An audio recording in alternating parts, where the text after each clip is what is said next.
आपल्या भारतीय लोकांची एक सवय आहे, कुठलाही एखादं मंदिर दिसलं, किल्ला दिसला की म्हणायचं हे पांडवांनी बांधलेलं मंदिर आहे, हे राक्षसांनी बांधलेलं मंदिर आहे, नाहीतर म्हणायचं हे राक्षसांनी एका रात्रीत बांधलेलं मंदिर आहे आणि काय नाही झालं तर शेवटी म्हणायचं हे हेमाडपंथी मंदिर आहे. अगदी बरोबर बोलले दादा. खूप वेळेला कोकणात सुद्धा अशा गोष्टी होतात. आता तुम्ही कर्णेश्वर मंदिरच घ्या किंवा अगदी अंबरनाथचं शिवमंदिर घ्या.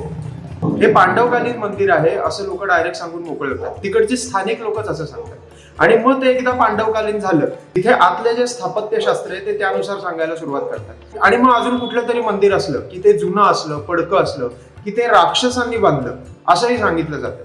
काही लोक तर एका रात्रीत मंदिर बांधलंय असं सांगतात. लक्षात घ्या, हे सगळं चुकीचं आहे. कोकणात अशी अनेक मंदिरं आहेत की ती स्वतः लिखित स्वरूपात आपल्याला कधी बांधलेत हे समजतात. आता आपण कर्णेश्वरचंच उदाहरण घेऊ. कर्ण या राजाने हे देऊळ बांधलेलं आहे याचे लिखित उल्लेख आपल्याला सरळ सरळ एका पुस्तकात आढळतात. त्यामुळे हे कुणीतरी पांडवांनी मंदिर बांधलेलं आहे हे सांगायची गरजच नाही. आता पुढचा विषय ह्या काही मंदिरांचा आहे. आता ही मंदिरं बघा, टिपिकल कोकणातली कौलारू मंदिरं आहेत. आजूबाजूला एकदम शांत परिसर आणि मध्ये एक देऊळ असं आपल्याला दिसतं.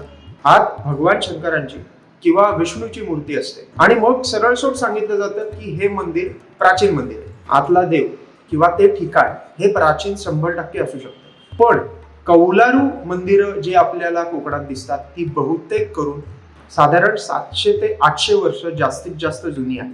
मग आता पुढच्या वेळेला जेव्हा कोकणात फिराल तेव्हा एक गोष्ट लक्षात ठेवा की पांडवकालीन म्हटलं किंवा राक्षसांनी एका रात्रीत बांधलंय असं काहीतरी म्हटलं तर त्या गाईडपासून, त्या व्यक्तीपासून तुम्ही पहिले लांब जा. कोकणातल्या मंदिरांबद्दल अनेक लोकांनी वेगवेगळ्या प्रकारे अभ्यास केलेला आहे. अनेक प्रकारे पुस्तकं सुद्धा लिहिलेली आहेत. ती नक्की वाचा आणि मग त्या मंदिरांचा एक वेगळा अनुभव तिथे जाऊन नक्की घ्या. धन्यवाद.